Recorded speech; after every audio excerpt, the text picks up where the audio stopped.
온천하 만물을 지으시고 지키시며 사랑하시는 하나님 아버지, 오늘도 우리에게 구원의 날 안식의 날을 허락하시니 감사합니다.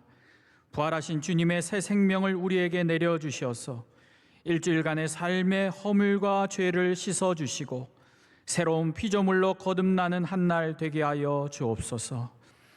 오늘 거룩한 전에서 주신 말씀처럼 우리에게 특별하고 위대한 삶이 아닐지라도 에녹과 같이 변함없이 늘 주님과 동행하는 거룩한 백성 되게 하여 주옵소서.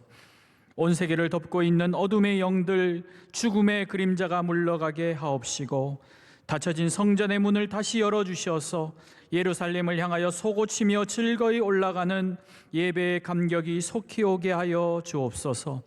우리가 비록 떨어져 있지만 오순절 임하였던 성령의 영으로 말미암아 흩어진 모든 명성의 식구들이 하나 되게 하여 주옵시고 각자의 자리에서 하나님의 은혜에 응답하는 하나님과 동행하는 결단이 있게 하여 주옵소서.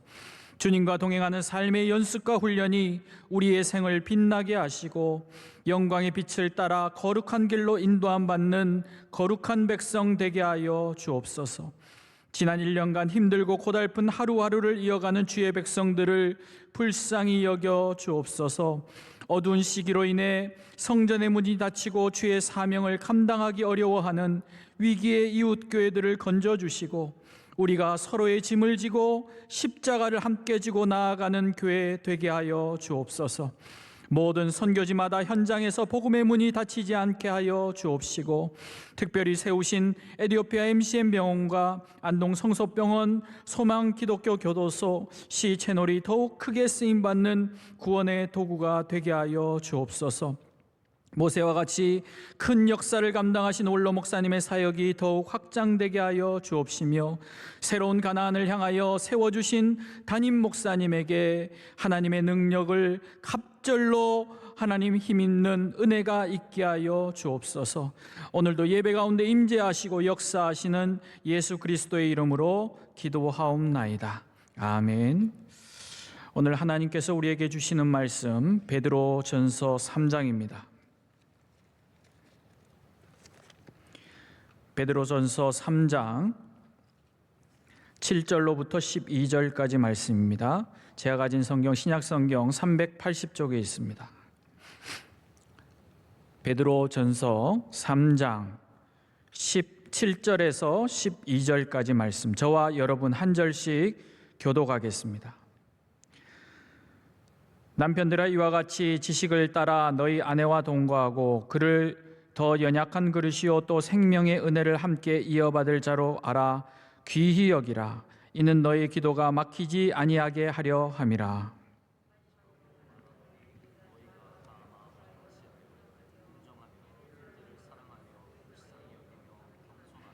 악을 악으로 욕을 욕으로 갚지 말고 도리어 복을 빌라. 이를 위하여 너희가 부르심을 받았으니 이는 복을 이어받게 하려 하심이라.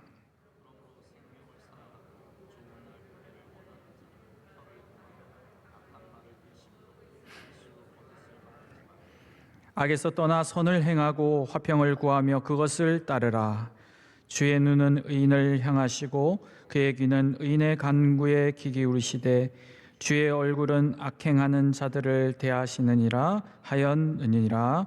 아멘. 이제 말씀으로 은혜 받는 시간입니다. 담임 목사님 나오셔서 막히지 않는 기도라는 제야의 말씀 주실 때에 큰 은혜의 시간 될 줄로 믿습니다. 제가 어저께 새벽에 여러분께 이제 그런 제가 어떻게 그 전날 밤에 고생을 했는지 조금 말씀을 드렸어요. 어저께 새벽 예배 못 들으신 분들은 잘 모르시겠지만 워낙 이 북극 한파가 몰아쳐서 뭐 저희 집만 그런 게 아니라 우리 이 정말 많은 사람들이 보일러가 고장이 많이 났다고 합니다. 배관이 터지고 뭐 얼음이 얼어서 하수구가 역류하고 뭐 이런 고생을 많이 하셨나 봐요. 근데 저희 집도 제가 자다가 이렇게 잠이 깨서 추워서 이렇게 돌아보니까 저희 집 보일러가 꺼져 있는 거예요. 근데 이미 저희는 뭐 처음부터 보일러가 자주 꺼졌어 가지고 또 이렇게 자꾸 키면 되는 줄 알고 켰는데 도저히 안 되는 거예요. 그래서 아무리 물을 틀어도 뜨거운 물도 나오지 않고 냉방에서 이제 저희 아이들과 다 같이 모여서 라지에타 켜고 이제 잤어요. 그것까지 좋은데 그래서 새벽 예배 오려면 씻어야 되지 않습니까? 그래서 제가 교회로 이제 좀 일찍 출발을 해서 아주 부시시한 얼굴로 와서 제가 교회 와서 빨리 씻어야지 했는데 교회 왔는데 뜨거운 물이 아예 안 나오는 거예요. 나중에 알고 보니까 저희 교회도 너무 추워서 배관이 얼어버린 거예요. 그래서 뜨거운 물이 안 나오더라고요. 제가 그래서 어저께 아침에 진짜 제가 물 없이 사람의 모습을 이렇게까지 다시 괜찮게 만들 수 있구나를 제가 여러분께 증명해 보여드렸습니다. 찬물 조금 이렇게 바르고 어떻게든 하여튼 만들어가지고 나왔는데 많은 분들이 저보러 아무렇지도 않았다고 말씀하세요. 근데 저는 그게 더 되게 실망스러운 거예요. 왜냐하면 그래도 안 꾸미면 알아봐 줘야지. 이게 꾸며도 똑같고 안 꾸며도 똑같으면 제가 뭐하러 꾸미나라는 생각이 들어가지고 좀 굉장히 아쉬웠던 그런 마음도 있어요. 여러분, 보일러가 고장나면요 진짜 고생이 많습니다. 저희 어저께 밤에 늦게까지 기사님이 오셔서 응급으로 막 고쳐주시고 막 바꿔주시고 그래서 지금은 다행히 고쳤는데, 그럼 모든 게 다 그런 것 같습니다. 막히면 고생이 많습니다. 보일러가 막혀도 고생이 많고요. 우리 몸에 혈류가 막혀도 참 많은 문제가 생깁니다. 소통이 막혀도 문제가 많이 생깁니다. 하수구 한번 막혀 보십시오. 변기 한번 막혀 보십시오. 정말 문제가 이만저만 큰 게 아닙니다. 막히는 모든 것들은 문제를 만들어냅니다. 여러분, 기도를 안 하는 게 우리는 참 안 좋다라고 생각을 하고 기도를 하면 다 된다라고 생각하지만 성경은 거기에서 멈추지 않습니다. 성경은 우리가 막히는 기도는 안 된다라고 말씀해 주시는 거예요. 우리 기도가 하나님께 상달되는 기도를 해야 된다고 성경은 말하고 있는 겁니다. 그래서 오늘 말씀에 바로 이 7절 한 절 말씀에 사실 굉장히 중요한 얘기가 많이 담겨져 있습니다. 저는 그래서 오늘 제가 본문은 12절까지 정했지만 오늘 7절 말씀이 한 절로 오늘 좀 중점을 두고 여기서 은혜를 나누고자 합니다. 여러분, 기도가 막히는 것은 단순한 기도의 문제만은 아닙니다. 기도가 막혔다는 것은 오늘 성경에 나오는 것처럼 나의 삶에 잘못된 부분이 있다라는 뜻입니다.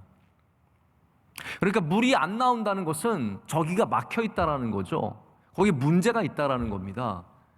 우리 그냥 기도가 막혀 있다는 것이 그냥 막혀 있는 그 자체의 문제보다 더 큰 삶의 문제들을 갖고 있습니다. 그래서 하나님과의 관계가 막히기도 하고요. 결국은 이 막혀 있는 삶이 우리 믿음의 삶을 무너뜨리는 것은 시간 문제입니다. 막혀 있다가는 결국 어떻게 됩니까? 막혀 있는 것들은 터지게 되어 있습니다. 막혀 있는 것들은 터지게 되어 있습니다. 그래서 기도를 안 하는 것만큼 위험한 것이 막히는 기도를 아무 회개 없이 아무 변화 없이 그냥 주구장창 하는 겁니다. 나의 삶의 변화는 하나도 없는데 그냥 나는 기도만 열심히 하는 겁니다. 세상에서 온갖 죄를 다 짓고 살면서 그냥 그거에 무관심하고, 저는 사실 우리가 죄를 짓는다고 하나님이 우리의 기도를 안 들으시는 건 아니라고 생각을 합니다. 요나의 기도도 들으신 하나님이신데 완전 하나님 거역하고 딴 길로 가도 기도를 들어주시는데 그냥 우리가 죄 지었다고 안 들으시는 하나님은 아니세요. 그러나 우리가 죄에 무관심하고 내가 갖고 있는 죄의 무게를 전혀 상관하지 않고 마치 의인인 양 하나님께 기도하면 그 기도는 별로 희망이 없는 기도라는 거죠. 저는 그래서 오늘 이 막히는 기도에 대한 이야기를 통해서 우리의 삶을 좀 돌아봐야 한다고 생각을 합니다. 기도를 돌아봐야 하고 삶을 돌아봐야 합니다. 같이 고쳐 나가야 된다는 거죠. 단순히 기도만 잘하는 것이 아니라 우리의 삶을 고쳐 나갈 때 우리 기도까지도 그것을 통해서 영향을 받을 수 있습니다. 제가 벌써 1년 넘게 전에 이 베드로전서 3장의 말씀을 마지막으로 전하고 이제 오랜만에 이 말씀을 전하는데요. 그때 이제 3장 초반에 나오는 남편과 아내에 대한 말씀을 나누었습니다. 근데 오늘 3장 남편과 아내에 대한 이야기 끝에가 바로 이러한 결말이 있습니다. 그냥 잘해주느라고 그렇게 끝나지 않습니다.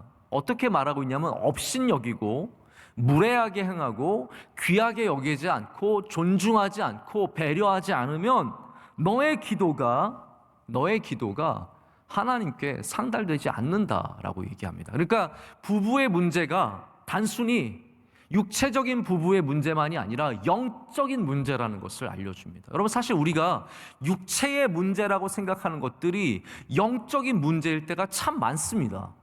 교회 안에서 그냥 마음에 안 맞는 사람이 있어요. 힘든 사람 당연히 있을 수밖에 없죠. 근데 그것이 단순히 마음에 안 드는 사람과의 문제가 아니라 내게 영적인 문제가 된다라는 것이죠. 그래서 여기 남편과 아내의 문제가 그냥 가정의 문제가 아니라 우리의 영적인 문제임을 성경은 보여주고 있습니다.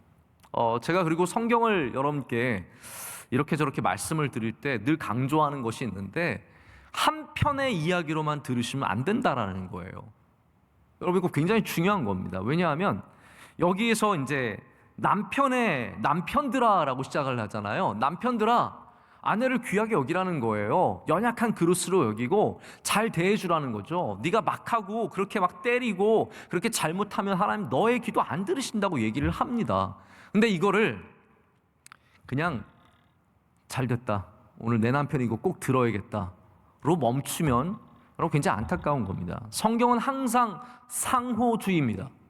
그래서 이것은 남편에게 주는 말이 아니죠. 아내에게도 주는 말입니다. 여러분, 아내가 집에서 주도권을 잡고 사는 집이 얼마나 많습니까? 저희 집이 뭐 꼭 그렇다고 말씀을 드리는 건 아니지만 아내가 주도권을 잡고 아내가 힘을 갖고 있는 집도 얼마나 많은데요. 아니, 그것을 넘어서서 부모가 또한 자식에게 얼마나 힘을 갖고 행할 때가 많습니까? 이런 모든 가정의 관계 속에서 우리는 내가 연약한 자를 대하는 태도가 바로 하나님께 향하는 우리의 기도를 좌우한다는 것을 기억을 해야 합니다. 우리가 세상에서 살아가는 것과 여기 와서 예배하는 것은 아무 상관이 없을 것 같지만 그렇지 않다라는 겁니다. 우리가 세상에서 살아가는 그 모든 모습들, 그것이 바로 우리의 예배를 하나님이 받으시느냐 안 받으시느냐의 문제와 연결되어 있다는 말이죠.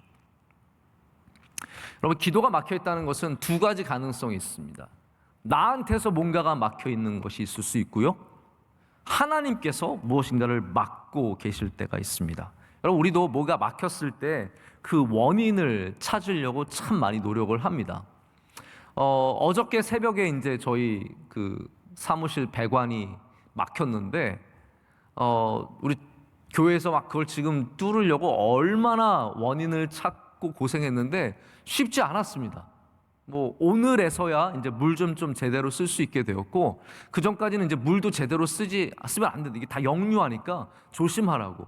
어디가 막혀 있는지 그거 찾는 게 굉장히 어렵더라고요. 사실 혈관에도 막혀 있는 것을 찾기 위해서 뭐 조영제 넣고 별의별 사진들 다 찍지 않습니까? 근데 여러분, 영적으로는 굉장히 쉽습니다. 영적으로는 나에게 막힌 것이 있든지 하나님께서 막고 계신 것이 있든지 이럴 가능성이 굉장히 큽니다.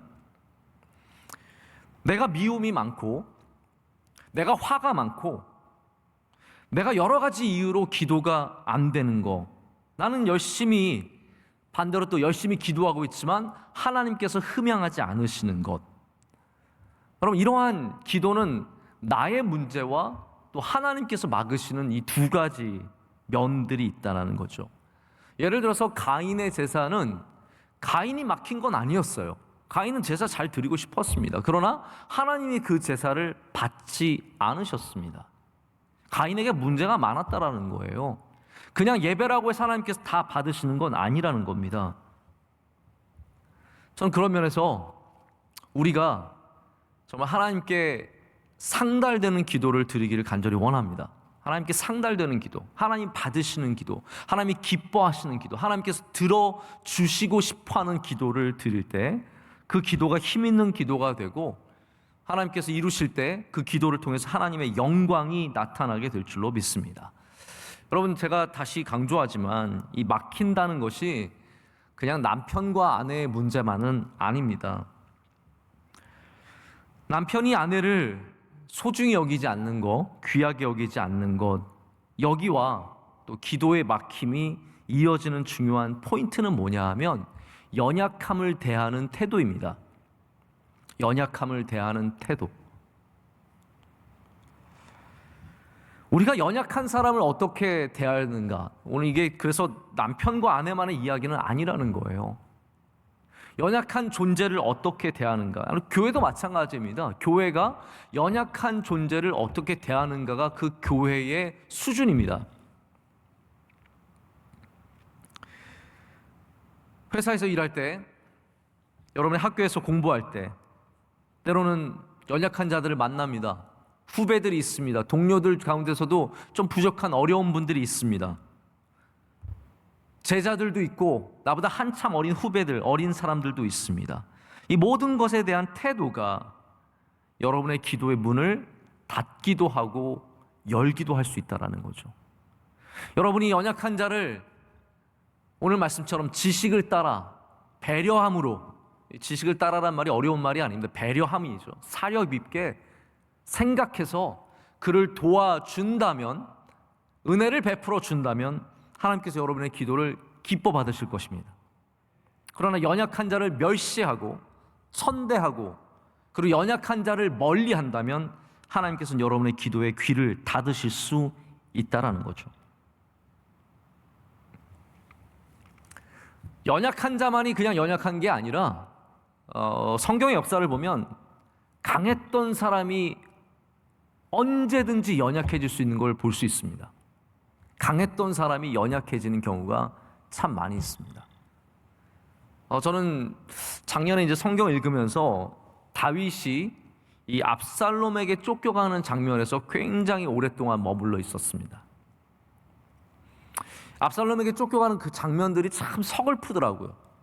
저는 그걸 내려가는 길이라고 말을 하는데, 예루살렘 해발 800, 900m 되는 곳에서 유대 광야 해저 200m 정도 되는 이 깊은 계곡까지 내려가는 그 다윗의 삶이 그냥 단순한 높은 곳에서의 낮은 곳이 아니라 진짜 삶에서 사랑받고 추앙받던 곳에서 가장 비천하고 서러운 존재로 떨어지는 그러한 과정과 닮아있기 때문에 저는 그 내려가는 길을 굉장히 주목해서 봤습니다. 언젠가 기회가 있으면 저는 내려가는 길 그 주제를 갖고 여러분과 좀 말씀을 나눠보고 싶은 마음도 있어요. 근데 다윗이, 그 위대했던 다윗이 처음부터 얼마나 서글픈 일들이 생깁니까? 여러분께서 잘 아시겠지만 게라의 아들 시므이라고 하는 사람이 나와서 다윗을 어마어마하게 저주합니다. 여러분, 힘없는 사람, 힘 빠진 사람 저주하는 거 되게 쉽습니다. 이제는 그 능력이 없으니까요. 그때 막 다윗의 장군들이 막 기가 막히고 너무 기가 막힌 거예요. 이게 말도 안 되는 거죠. 화가 나서 저희가 죽일까요? 그랬더니 다윗이 놔두라고 하죠. 그러나 결국 시므이는 안타까운 최후를 나중에 맞이하지 않습니까? 여러분, 마찬가지입니다. 제가 드리고 싶은 말씀은 이거예요. 강했던 사람도 굉장히 약해질 수 있는데 그런 사람들도 여러분 멸시하면 안 되는 겁니다. 강했던 사람, 이제 힘 빠졌다고 내 맘대로 할 수 있다고, 야, 우리 아버지 어머니 이제 나이가 드셔서 나 정말 옛날에 고생 많이 시켰는데 우리 아버지 이제 힘이 없으니까 내 맘대로 해야지, 힘 빠진 사람을 멸시하면 하나님께서 기뻐하시지 않습니다. 힘이 없는 사람을 오늘 말씀에 나오는 것처럼 연약한 그릇으로 여겨서 귀하게 대해줘야 하나님이 여러분의 기도를 응답하신다는 거예요. 반대로 다윗이 쫓겨갈 때 그를 도와준 사람이 있습니다. 바르실레라 같은 사람들, 송구영신 예배 때 제가 말씀드린 사람인데요. 이 다윗에게서 바르실레는 내가 어려울 때, 참 힘들 때, 비참할 때 자기를 따뜻하게 대해준 사람이에요. 그래서 이 사람의 은혜를 잊지 말라고 솔로몬에게 신신당부를 합니다. 바실리의 아들들을 잘 돌봐주라고 얘기하는 장면이 성경의 열왕기 상 2장에 나오는 것을 보게 됩니다. 여러분, 그렇습니다.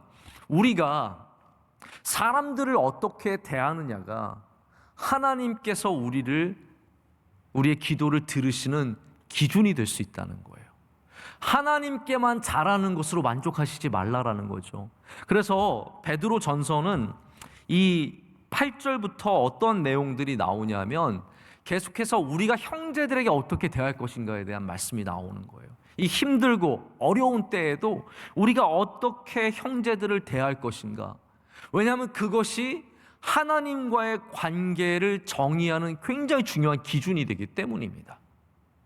교회 와서 기도 많이 한다고 하나님께서 그 기도를 들으신 건 아니라는 거예요. 양의 문제가 아니라는 거죠. 1,000번째, 3,000번째 그 양의 문제가 아니라 하나님께서 정말로 보시는 것은 우리의 삶이며 우리의 마음이라는 겁니다.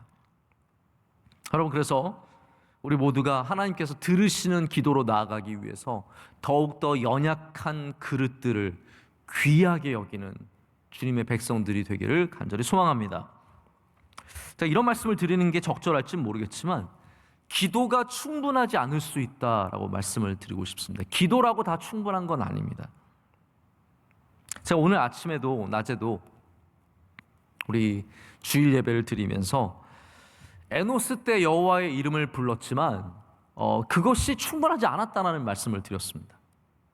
에노스 때 다윗의 손자죠. 이 하나님의 이름을 알아서 야훼, 여호와 하나님의 이름을 알아서 하나님의 이름은 불렀어요. 이거는 정말로 우리가 성경을 좀 더 생각을 해보면 야훼라는 이름은 사실은 말로 하지 않거든요. 이거는 말로 하는, 하나님의 이름은 말로 하지 않아요. 적기만 하지 감히 하나님이라고 이 야훼를 부르지 않습니다. 그래서 다른 이름들이 성경에 많이 나오는 이유는 우리가 함부로 그것을 부를 수 없기 때문에 그랬거든요. 그러나 그들이 이름을 알았어요. 하나님의 존재를 알았다라는 거죠. 하지만 그게 창세기 5장은 충분하지 않았다는 것을 우리에게 보여주는 겁니다. 여호와의 이름을 아는 것이 충분한 것이 아니라 여호와와 동행했느냐를 질문하는 것이 바로 창세기 5장입니다. 그래서 우리가 똑같은 생각을 해보자면 우리의 예배가, 우리의 금식이, 우리의 기도가 충분한 때 이르려면 굉장히 다른 접근이 필요하다라는 겁니다. 그냥 하는 것이 아니라 하나님과의 친밀한 교제로 나아가야만 그것이 충분한 기도가 될 수 있고 충분한 예배가 될 수 있고 충분한 제사가 될 수 있습니다. 간단하게 사울의 예를 들어도 그래요. 사울이 제사 지냈거든요. 제사 지내면 된 거 아니에요? 라고 사울이 사무엘에게 막 대듭니다. 이 제사 내가 드렸어. 그냥 제사 드렸으면 되죠. 라고 하는데 사무엘이 뭐라고 얘기합니까? 순종이 제사보다 낫다라고 하죠. 그러니까 제사라고 다 된 거 아니에요. 예배라고 다 된 게 아니라는 겁니다. 기도라고 다 된 게 아니라 금식이라고 다 된 거 아니에요. 여러분, 금식하면서 진짜 금식 기도하는 거 쉽지 않습니다. 그래서 우리가 농담 삼아 얘기하지만 금식만 할 때가 얼마나 많습니까? 저도 마지막에 이제 100일을 금식을 했는데 100일을 다 굶은 건 아니죠. 한 끼씩 금식을 했는데 금식하는 그 시간에 내내 기도하는 게 없고요. 때로는 기도를 아예 못할 때도 종종 있었습니다.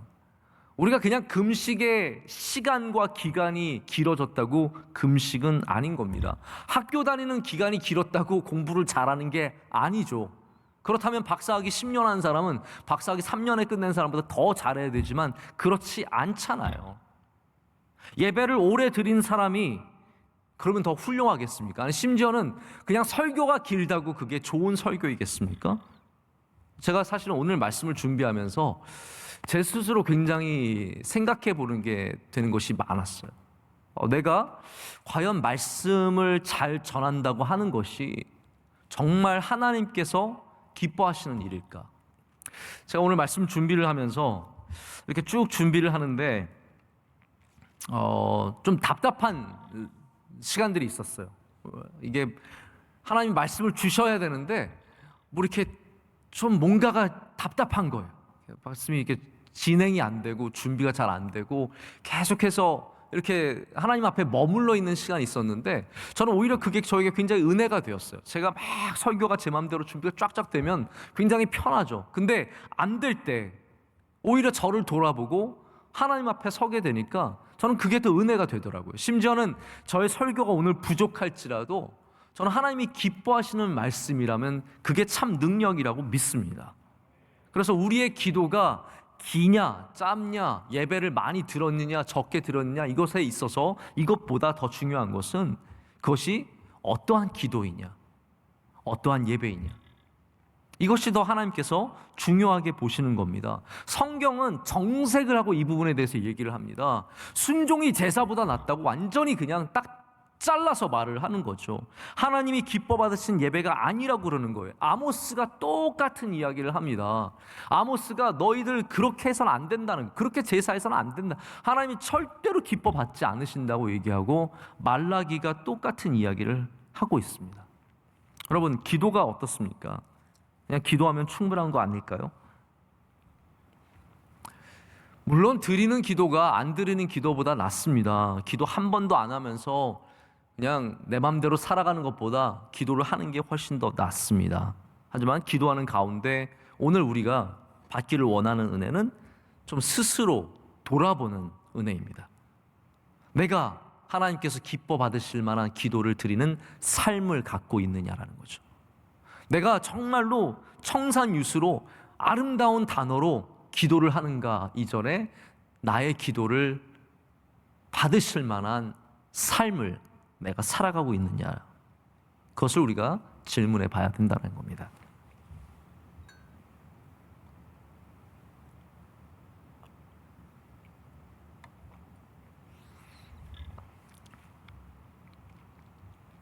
제가 오래전에 우리 금요구역장 시간에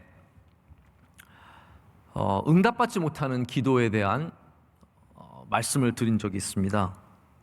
그래서 오늘 이야기를 좀 잠깐 전해야 될 것 같아요. 여러분께 응답받지 못하는 기도에 대한, 막힌 기도에 대한 성경의 관점들을 좀 여러분께서 아시면 좋을 것 같습니다.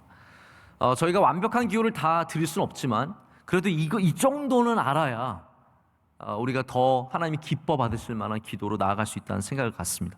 제가 짧게도 말씀을 드리고 조금 더 길게도 말씀을 드릴 텐데, 첫 번째는 뭐냐면 죄를 회개하지 않는 자의 기도는 하나님께서 듣지 않으신다라는 겁니다. 자, 오해하지 마십시오. 아까도 말씀드렸다시피 우리 모두는 죄인이에요. 다 죄를 안고 있습니다. 그러나 우리 가운데 죄에 대해서 무관심한 사람들, 죄의 그 정말 악함과 죄악됨을 하나님 앞에서 인식하지 못하는 사람들, 이런 사람들의 기도는 하나님께서 듣지 않으신다라는 거예요.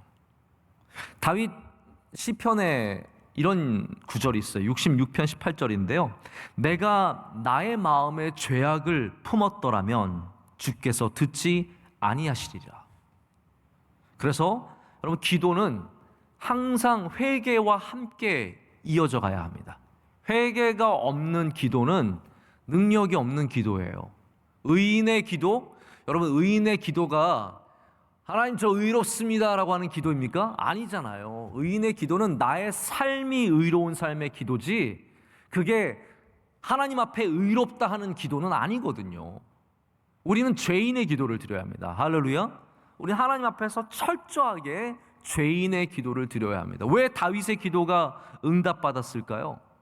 그가 죄악을 품지 않고 또 하나님께 회개하며 나아갔기 때문에 하나님께서 다윗의 죄를 용서해 주시고 그의 기도를 들어주시는 겁니다. 할렐루야.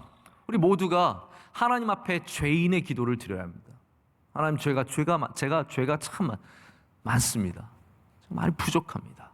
제가 이러한 죄들을 아직도 품고 있고 그렇게 살고 있고 끊지 못해서 하나님 앞에 너무 부끄럽습니다. 그렇지만 하나님, 나를 불쌍히 여겨달라고 기도할 때 하나님께서 여러분의 기도 가운데 응답해 주실 줄로 믿습니다.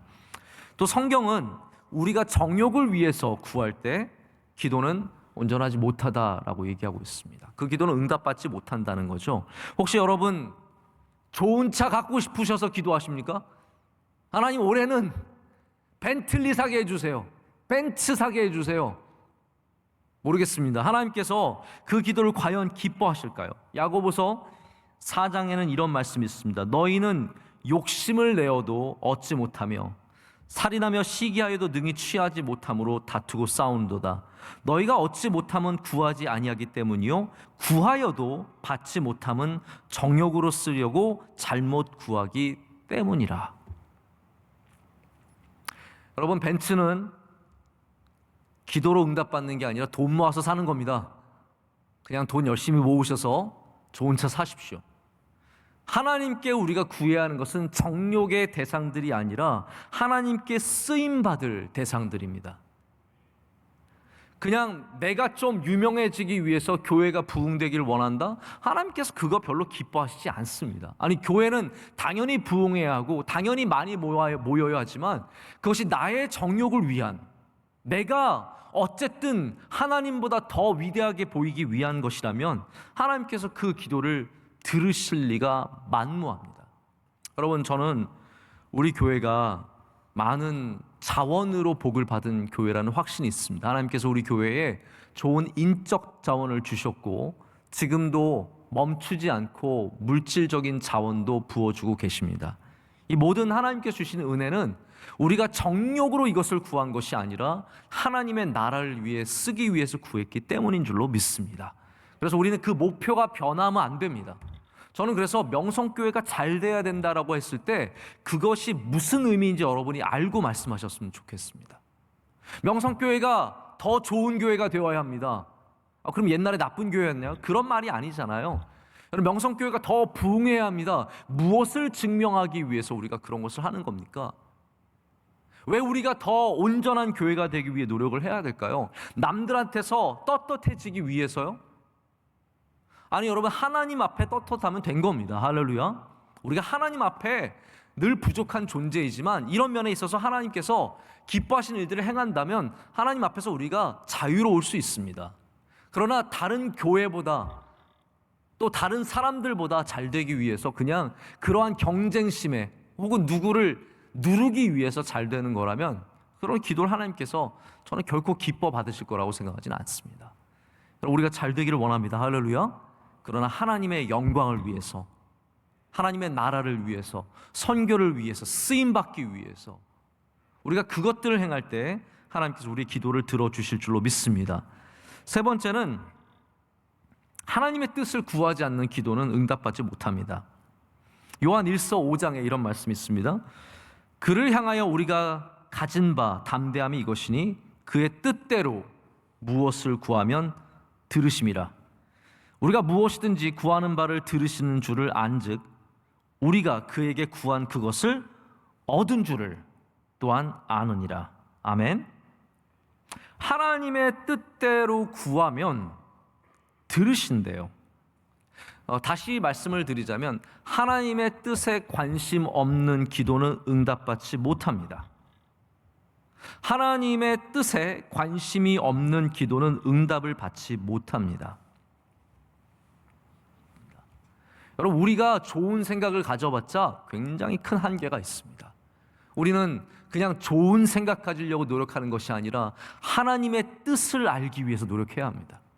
하나님께서 무엇을 기뻐하시는지, 어떤 것을 우리에게 구하시는지 하나님의 뜻을 알려고 더욱더 겸손하게 구할 때 그것이 이루어지는 역사를 보게 될 줄로 믿습니다. 여러분, 자녀가 잘 되는 거 원하시겠죠? 아마 다들 그러한 꿈이 있으실 겁니다. 뭐 하나 잘하면, 저희 아이들도 뭐 하나 잘하면 굉장히 그쪽으로 소망이 보여요. 뭐 그림 좀 얘가 그림을 잘 그리네. 화가해야 되나? 얘가 노래를 잘하네. 노래해야 되나? 얘가 잘 뛰네. 얘 뭐 야구해야 되나? 농구해야 되나? 이제 그런 생각 많이 하거든요. 한 번은 저희 둘째 여자아이가, 사랑이가 저희랑 이제 장난감을 갖고 노는데 의사놀이가 있었어요. 집에 아이들 다 의사놀이는 한 번씩 하잖아요. 청진기 꼽고 막 이렇게 하고 주사도 놔주고. 근데 너무 차분하게 잘하는 거예요. 제 마음에 얘 의사 해야 되는 거 아닌가? 이제 이런 생각을 가져보는 거죠. 근데 제가 그 생각을 하고, 물론 이제 그냥 웃긴 생각이니까, 재밌는 생각이니까 멈췄는데, 부모는 다 그런데요. 사실은 우리가 정말로 기도해야 할 것은 하나님, 얘 의사 되게 해주세요. 얘 무조건 의사 돼야 됩니다. 그래서 시집도 잘 가고요, 좋은 가문 이루고 가서 행복하게 잘 살게 해주세요라는 기도도 뭐 나쁘진 않지만, 우리가 정말로 드려야 하는 기도는 하나님, 이 아이에게서 하나님의 뜻이 이루어지게 하여 주시옵소서. 하나님, 이 아이에게서 하나님의 뜻이 이루어지게 해달라고 기도하는 것이 어쩌면 더 하나님이 기뻐 받으실 기도가, 뭐 그러면 하나님이 갑자기 의사에 재질이 있는 애를 의사 안 시키시고 다른 거 시키시고 그러시진 않거든요. 우리는 우리의 욕망보다 더 큰 하나님의 뜻이 있음을 기억해야 된다는 겁니다. 여러분, 기도를 그렇게 하고 충분히 공부시키고 열심히 해서 그쪽 방향으로 가져갈 수 있습니다. 그러나 그러지 아니할지라도 우리가 하나님의 뜻으로 받아들일 수 있는 믿음이 또한 생긴다는 말입니다. 제가 계속해서 하나님이 받지 않으시는 기도, 응답하시지 않는 기도, 막혀있는 기도에 대한 말씀을 드리는데, 이 네 번째가 바로 오늘 본문의 말씀과 굉장히 연결되어 있는 부분입니다. 네 번째가 뭐냐면, 연약한 자를 업신 여기는 자가 기도의 응답을 받지 못한다라는 거죠. 바로 베드로전서 3장 7절의 이야기입니다. 우리가 연약한 그릇을 어떻게 여기느냐가 바로 하나님께서 우리의 기도를 들으시느냐 안 들으시느냐의 중요한 기준이 될 수 있다는 말입니다. 여러분, 의외로 우리가 서로 가정에서 서로를 대하는 태도가 굉장히 중요한 것을 알게 됩니다. 의외의 곳에서 물이 새고 문제가 발생합니다. 의외의 시간에, 저는 죽어도 토요일날 새벽에 그렇게 문제가 생길 줄 몰랐어요. 그것도 한꺼번에 그렇게 생길 줄 몰랐습니다. 저희 집과 교회가 한꺼번에 다 문제가 생길 줄 몰랐거든요. 여러분, 그렇습니다. 의외의 곳에서, 우리 인생에는 의외의 곳에서 문제가 생깁니다. 화재의 원인을 찾다 보면 의외의 장소에서 화재가 시작하는 경우도 참 많습니다. 우리 주변의 사람들, 우리가 때로는 그냥 아무렇지도 않게 대하는 사람들과의 관계가 우리의 영적인 상태를 좌우할 수 있는 의외의 장소가 될 수 있다는 것이죠. 제가 이렇게 줌 예배 들으시는 분들 보면은 지금 부부가 함께 예배를 드리시는 분들이 많이 있습니다. 자녀와 함께 예배 드리시는 분도 계십니다. 우리 집사님들 중에는 정말 줌 예배 때마다 자녀들을 꼭 앉혀놓고 예배 드리시는 분들 계세요. 저는 정말 그분들 존경합니다. 그렇게 앉아있는 아이들도 대단하고요. 그 집안은 진짜 되는 집안이에요. 제가 뭐 돈을 줘서 앉혔는지 아니면 협박해서 앉혔는지는 잘 모르겠지만 정말 어려운 일이거든요. 여러분, 이렇게 아름답게 보이는 가정들, 여러분이 그냥 겉으로만 보기 아름다운 것이 아니라 서로 대하는 태도가 아름다우시길 축복합니다. 연약한 자를 귀하게 여기고 소중히 여기고, 깨어질까봐, 내 말 한마디에 깨어질까봐 때로는요 표정으로 사람 죽일 수도 있습니다. 한 번은 저희 아내가 여보, 당신 나 그렇게 나를 쳐다보지 마 그러더라고요. 저도 모르게 저희 아내를 좀 노려봤나 봐요. 근데 그 시선이 너무 마음 아프다고 그렇게 바라보지 말아서 제가 굉장히 사랑스러운 눈으로 다시 바꿔서 바라봤는데, 그렇습니다. 때로는 눈빛 하나가 사람의 마음을 깨뜨리고, 단어 하나가 사람의 마음을 깨뜨리고, 손짓 하나가 사람의 마음을 깨뜨릴 때가 얼마나 많이 있습니까? 여러분, 우리가 우리 가정을 잘 세워가면 하나님께서 우리의 기도를 들으실 줄로 믿습니다. 제가 이 가정에 대한 이 이야기를 하다 보니까 좀 유대인들이 이제 가정에 대하는 태도가 특별하잖아요. 가정 안에서 말씀의 교육도 많고 기도도 많이 가르치고, 특별히 말씀을 얼마나 열심히 가르칩니까? 제가 그래서 한번 유대인들이 어떻게 기도하는가에 관심을 가져본 적이 있습니다. 재작년에 제가 이제 이스라엘에 한 3주 정도 다녀온 적이 있습니다. 그때 이제 히브리 대학에 제가 초빙 교수 자격을 받아서 제 계획은 2020년에 좀 이스라엘에 오랫동안 좀 머무르려고 하나님께 좋은 기회를 주셔서 우리 이강근 선교사님 통해서 좋은 기회를 받아서 제가 좀 히브리 대학에 머물면서 공부를 해야겠다, 좀 많이 좀 살펴야겠다라는 계획을 갖고 먼저 좀 답사차 3주를 간 거예요.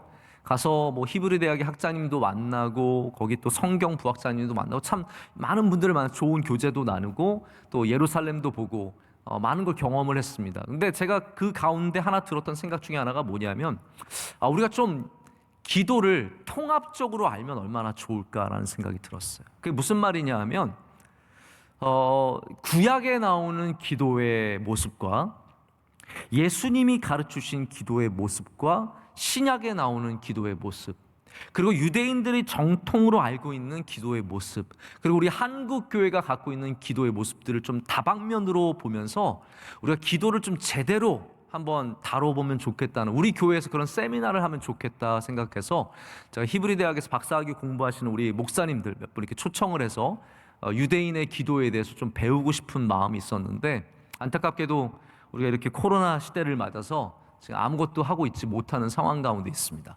그래서 유대인의 기도를 좀 많이 살펴보게 되었는데, 한 번은 유대인 어머니의 기도라는 글을 만나게 됐어요. 저는 이게 사실은 진짜인지 아닌지 100% 확신은 없어요. 왜냐, 우리나라 사람들 뭘 되게 잘 만들어내기 때문에 이게 진짜 유대인의 어머니의 기도인지 아니면 우리나라 사람들이 또 이렇게 좀 만들어낸 건지 잘 모르겠지만 굉장히 은혜가 되더라고요. 연약한 아이들을 대하는 이 어머니의 태도에 대한, 그래서 이게 단순히 아이들을 위한 축복의 기도가 아니에요. 어머니 자기를 위한 기도예요. 여러분 잘 생각을 해보십시오. 우리가 아내를 위해서 기도하기도 해야 되는데 내 자신을 위해서 기도해요. 하나님, 저 짜증 좀 내지 않게 해주세요. 저 쉽게 화내지 않게 해주세요. 아내의 변화만이 아니라 나를 위해 기도를 많이 해야 되거든요. 그래서 아이들을 축복하는 기도도 좋지만 어머니가 이런 기도도 참 드릴 필요가 있다는 생각이 들었어요. 이런 기도더라고요. 한번 들어보세요. 아이의 물음에 대답해주고 수많은 갈등을 해결해주고 율법으로 살아갈 수 있도록 지도할 수 있는 지혜를 주소서. 자, 이것도 굉장히 중요한 거죠. 화가 치밀어 오르고 비난과 매질로 아이의 영혼을 짓밟고 싶을 때마다, 이게 얼마나, 이게 어머니들은 이걸 이해하실 거예요. 짓밟고 싶을 때마다, 아이들의 영혼을 정말 짓밟고 싶을 때마다 이겨낼 수 있는 자제력을 주소서. 굉장히 중요한 것 같아요. 자제력 있어야 되거든요. 사소한 짜증과 아픔, 고통, 보잘것없는 실수와 불편에 눈 감게 하소서. 그래요, 눈만 감으면 되는 건데 두 눈을 부릅뜨고 다 본 다음에 그걸 참아내지 못할 때가 참 많습니다. 먼지 하나 참아내지 못하는 사람, 티끌 하나 보지 못하는 사람, 잘못된 거 하나 보지 못하는 사람 참 많거든요. 참을성을, 그보다 더한 참을성을, 그리고 그보다 더한 참을성을 주소서. 네, 참을인자 3번이면 우리가 살인도 면한다고 했는데 우리 유대인과 비슷한 관점이 있는 것 같아요. 참을성을, 그보다 더한 참을성을, 그리고 그보다 더한 참을성을 달라고 기도하고 있습니다. 생각과 기분을 깊이 헤아리고 있음을 아이가 알 수 있도록 서로 공감하게 하소서. 고통과 좌절의 순간에도 아이의 존재를 처음 깨달았을 때 느꼈던 환희와 아이가 첫 걸음마를 뗐을 때의 기쁨과 아이를 처음 품에 안았을 때의 희열을 결코 잊지 않게 하소서. 지치고 힘들 때에도 아이를 위해 움직일 수 있는 힘과 건강을 주소서. 신념과 긍정의 힘으로 자신 있게 삶을 대하는 기쁨과 웃음과 열정을 주소서. 모진 말과 조롱 비난으로 아이의 영혼을 파괴하지 않도록 침묵을 주소서. 아이를 있는 그대로의 모습으로 받아들이는 포용력을 주소서. 아이뿐 아니라 시간과 이해와 표현을 필요로 하는 내면의 아이로 사랑하게 하소서. 이런 유대인 어머니의 기도가 있습니다. 여러분, 어머니도 마찬가지입니다. 제가 아까 전에 성경에 있는 모든 것들을 상호적으로 읽어야 한다고 말씀을 드렸는데요. 남편과 아내만의 관계가 아니라 이렇게 어머니와 아이들과의 관계로도 이어질 수 있습니다. 제가 잘은 모르지만, 여자가 아니라서 잘은 모르지만 엄마와 딸은 평생 친구이며 평생 원수더라고요. 아닙니까? 네. 엄마와 딸은 그러한 아주 애증의 관계를 갖고 있는 걸 많이 보게 됩니다. 엄마가 자녀들과 갖게 되는 관계가 그런 관계가 있다는 거죠. 때로는 너무 모질게 말해서 엄마만큼 싫은 사람이 없는 것이고요. 때로는 끊임없는 사랑으로 품어줘서 엄마 아니면 갈 곳이 없기도 하는 아주 이 대비되는 모습을 갖는 관계가 엄마와 딸의 관계이기도 한 것 같습니다. 여러분, 연약한 자를 대하는 태도, 어머니가 아이들을 대할 때도 이런 태도를 가질 수 있어야 합니다. 때로는 눈을 감고, 때로는 용서해주고 품어주고 참고, 그리고 다시 좋았던 것을 기억하며 이겨낼 수 있는 지혜를 갖는 것은 우리에게 너무나 필요한 기술입니다. 우리 어머니들이 이러한 기도를 드리고 이렇게 자녀들을 대한다면 저는 어머니들의 기도는 더 힘이 있을 줄로 믿습니다. 원래 교회는 여자들이 기도해서 세워가더라고요. 많은 우리의 교회의 권사님들과 집사님들이 끊임없이 기도함으로 교회를 여전히 세워가고 계신데, 제가 부탁드리고 싶은 것은 우리 가정에서도 여러분들이 남편과 자녀를 대할 때 우리 사랑의 마음과 은혜의 마음으로 대한다면 여러분의 기도의 문이, 기도의 통로가 더욱더 활짝 열리게 될 줄로 믿습니다. 자, 이제 제가 말씀을 정리하고 맺고자 합니다. 오늘 말씀은 남편들이 아내들, 특별히 연약한 그릇인 아내들을 정말 귀하게 은혜의, 생명의 은혜를 이어가는 아주 중요한 파트너로서, 나중에 보면은 이 다른 말씀에도 복을 이어가게 하는 이야기가 나옵니다. 그러니까 이 베드로 전서는 이어가는 것이 참 중요한 거예요. 근데 그것을 이어가는 존재로서 같이 함께 사랑하며 존중하며 살아가는 것에 대한 말씀을 전하면서 이것이 우리의 기도에 지대한 영향을 미치고 있음을 보여주고 있습니다. 여러분, 기도는 해야 합니다. 할렐루야. 기도는 반드시 해야 합니다. 특별히 기도를 하나님 앞에 진실되게 정말 하나님과 나와 사이에 깊이 들어가시는 은혜가 있기를 축복합니다. 유대인들, 제가 이스라엘 갔을 때 발견했던 것 중에 하나가 뭐냐면, 기도할 때요, 제가 새벽 예배를 그 통곡의 벽으로 갔어요. 그 히브리 대학에서 차를 갖고 이렇게 조금 내려오면 한 2km, 3km 정도 내려오면 히브리 대학에서 바로 내려오면은 거기가 이제 예루살렘 다메섹 게이트, 다메섹 문 가까이 됩니다. 그럼 거기에 이제 아랍 주차장이 있어서 거기가 쌉니다. 그럼 아랍 주차장에 세워놓고 다메섹 문을 통해서 들어가면 그때는 사람이 아무도 없습니다. 시장이 열지도 않았고, 그래서 그냥 쫙 들어가서 통곡의 벽까지 딱 들어가면 깜짝 놀랄 만한 장면이 펼쳐집니다. 이거 제가 좀 더 중요할 때 얘기를 해야 되는 건데 정말 깜짝 놀랐어요. 왜냐하면 저는 아침에 그 시간에 가면서 누가 있을까라는 생각을 하면서 갔어요. 혹시 무서운 거 아닌가. 근데 놀라운 거는요, 유대인들이 새벽 예배, 새벽 기도를 하기 위해서 그곳에 가득 차 있는 거예요. 여러분, 새벽 예배 누가 한국에서 만들었다고 했습니까? 누가 우리만 하는 줄 아닙니까? 아닙니다. 제가 유대인은 봤더니 유대인들이 새벽에 와서 말씀을 얼마나 열심히 읽고, 그러고 있잖아요. 들면서 읽는 거 있잖아요. 참놈 이러면서 얼마나 열심히 읽고 그 통곡의 벽에 서가지고 기도를 얼마나 열심히 하는지 몰라요.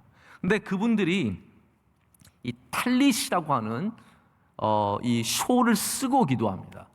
이게 이제 유대인 남자들은 반드시 탈릿, 한 1.5m, 1.2m 되는 이 숄 같은 이거를 다 뒤집어 쓰고 기도를 합니다. 저는 그 장면이 너무 은혜가 됐어요. 근데 나중에 알고 보니까 이 탈릿이 어떤 의미를 갖고 있냐면요, 하나님과 나 사이를 완전히 독립적으로 만들어주는 거죠.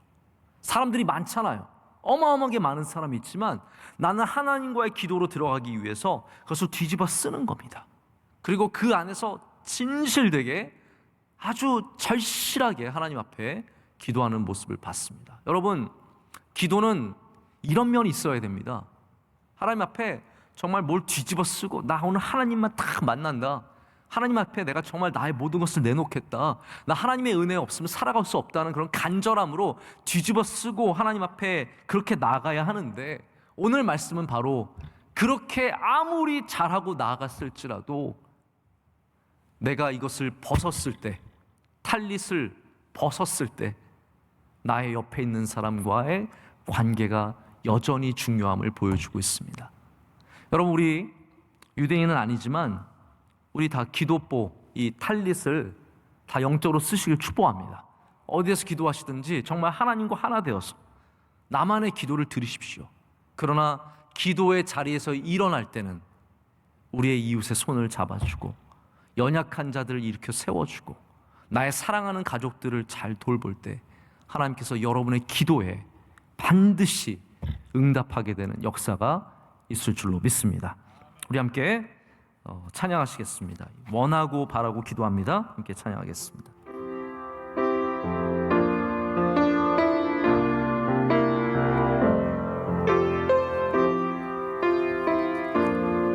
이 세상을 살아가는 동안에 이 세상을 살아가는 동안에 나의 힘을 의지할 수 없으니 기도하고 낙심하지 말 것은 주께서 참 소망이 되심이. 다시 한번 이 세상을 살아가는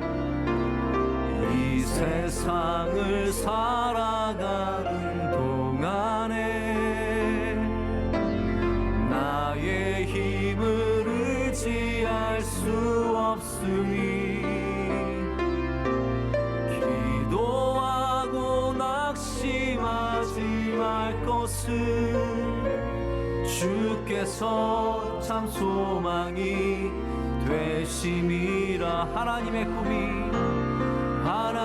꿈이 나의 비전이 되고 예수님의 성품이 나의 인격이 되고 성령님의 권능이 나의 능력이 되길 원하고 바라고 기도합니다. 주의 길을 걸어가는 동안에 세상의 것 의지할 수 없으니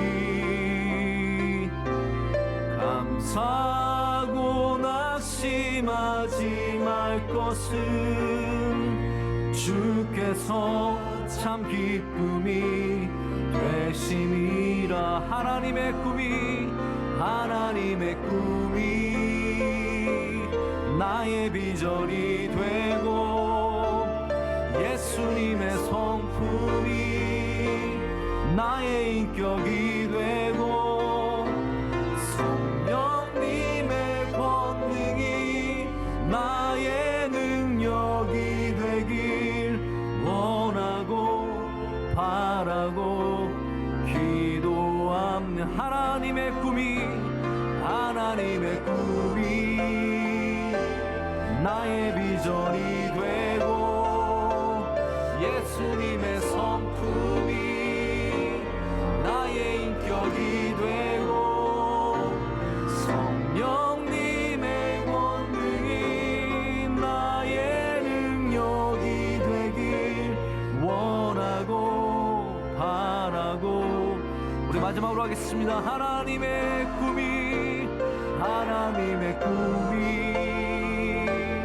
나의 비전이 되고 예수님의 성품이 나의 인격이 되고 성령님의 권능이 나의 능력이 되길 원하고 바라고 기도합니다.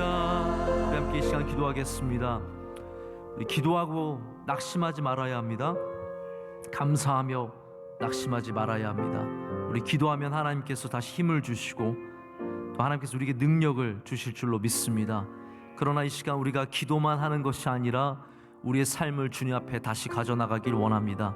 선지자들이 그토록 외쳤던 하나님이 기뻐하시는 삶, 우리의 이웃을 돌보고 연약한 자들을 돌보고 이 시대에 코로나로 인해서 눈물 흘리는 자들을 기억하며 돌볼 때 하나님께서 우리의 기도를 기뻐 받으십니다.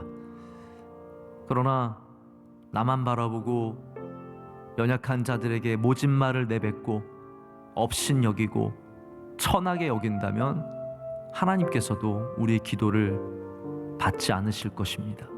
오늘 이 시간 우리가 주님 앞에 기도하기를 원합니다. 하나님, 이 시간 회개합니다. 우리의 모든 삶의 모습들을 회개할 때 우리 죄인의 기도를 주여 들어주시옵소서. 우리를 불쌍히 여겨 주시옵소서. 우리를 긍휼히 여겨 주시옵소서. 우리 삶의 소망이 주님의 심을 다시 고백할 때 하나님 우리 가운데 역사하여 주시며 우리 기도 가운데 응답하여 주시오며 하나님께서 흠양하시는 기도가 되게 하여 주시옵소서. 우리의 기도의 제목을 놓고 기도할 때 하나님께서 뜨거운 우리의 모든 기도 가운데 응답하실 줄로 믿습니다. 우리 두 손 들고 주여 삼창하고 기도하겠습니다.